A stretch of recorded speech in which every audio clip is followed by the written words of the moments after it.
Good afternoon and welcome to Northwestern News Report. I'm Seth Humeniuk. And I'm Jessica Lazo. President Biden returns from Japan this morning after making waves during a diplomatic visit to Tokyo. White House officials are reluctant to endorse the president's remarks. Officials restated U.S. support under the One China policy, which recognizes Taiwan as part of China, but does not officially recognize Beijing's claim to the self-governing island.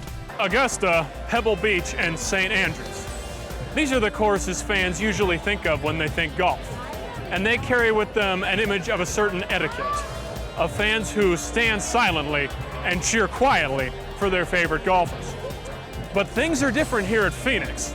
We now bring you entertainment news updates. First up, new developments this week in the Johnny Depp and Amber Heard trial. As the war for Ukraine rages on, staggering numbers of Ukrainians have been forced to flee their country. The UN Human Rights Commission estimates close to 7 million people have fled Ukraine since Russia invaded in February.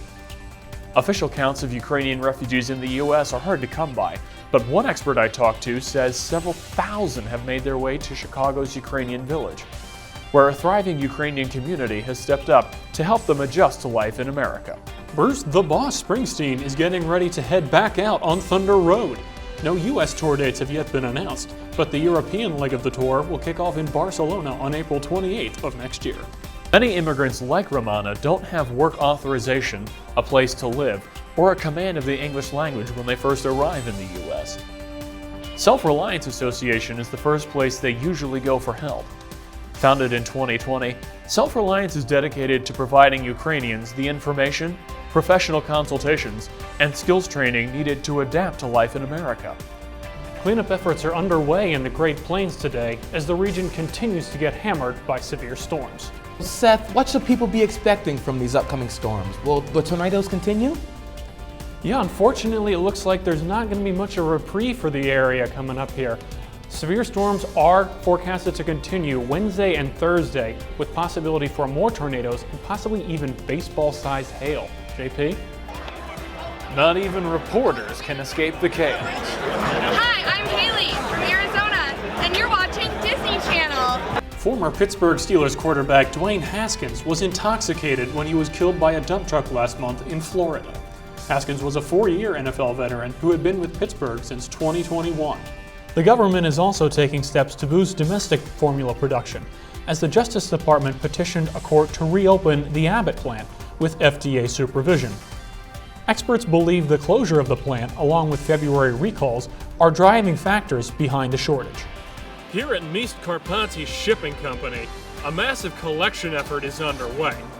Cars have been pulling up behind me all morning, dropping off supplies of clothing, medical supplies, and other goods that are then loaded onto trucks and shipped off to help embattled Ukrainians.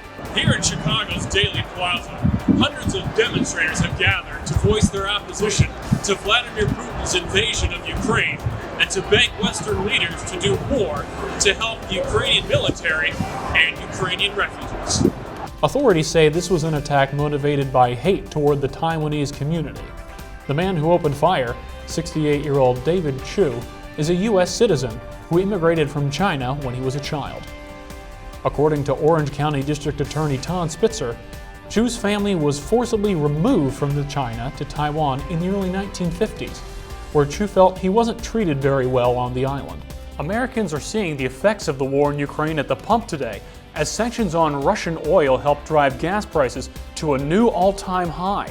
Consumers may not be getting a break anytime soon either, as experts say gas prices could continue to climb, possibly as high as $4.50 a gallon on average. Beyond just caring for immigrants' immediate physical needs, many in Ukrainian Village are dedicated to preserving Ukrainian culture in America. St. Nicholas Cathedral School is one organization that does just that for Ukrainian children, offering lessons in Ukrainian culture and the Ukrainian language. UFOs, officially called Unidentified Aerial Phenomena, or UAPs, are no longer just the concern of conspiracy theorists, as Congress held a hearing this morning to address them.